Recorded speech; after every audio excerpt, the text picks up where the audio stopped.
सब ससुरे सवाल अपने पिया जी की हाल बतावा, लेकिन तू कहे ना बताई हो। आप सखी बताए कहाँ है? का सुना सुनावा। और फूल की थारी में जेवना परोसियों,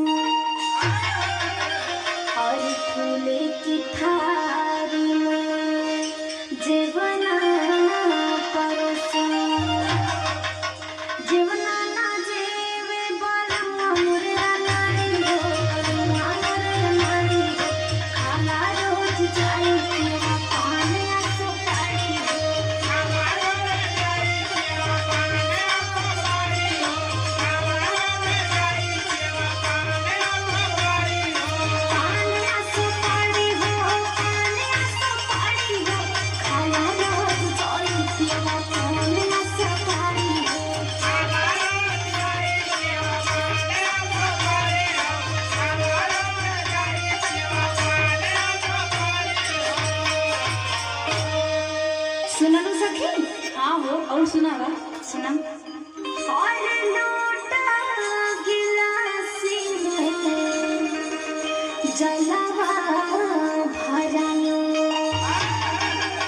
और लोटा गिलासी में जलवा भरायो, जलवा ना पिए बोलमा मोरे नारी हो, बोलमा मोरे नारी हो, खाली लेके घूमे पियवा रोज रोज गाड़ी हो, खाली लेके घूमे पियवा रोज रोज गाड़ी हो, खाली लेके घूमे पियवा रोज रोज गाड़ी हो, रोज रोज गाड़ी हो, रोज रोज गाड़ी हो, खाली लेके घूमे पियवा रोज रोज गाड़ी हो, खाली लेके घूमे पियवा रोज रोज गाड़ी हो। ए सखी का हो? बुझते इतना देखा उत्पात कैले रहा ना कि हम अब तुम्हें इतना का बताएं। सही है का तू ये। और सुनावा।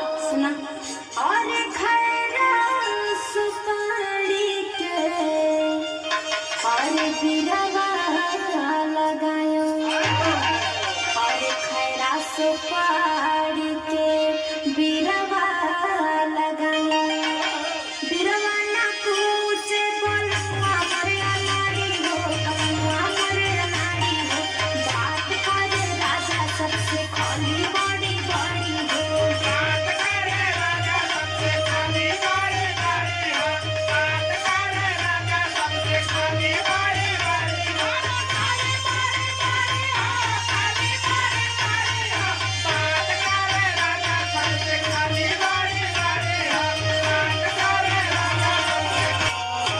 ऐसे का हो? खाली उ जाए के सबसे बतियामन बाकी कुछ ना खाते पीतन हो ठीक से। अच्छा हाँ और सुना सुनावा।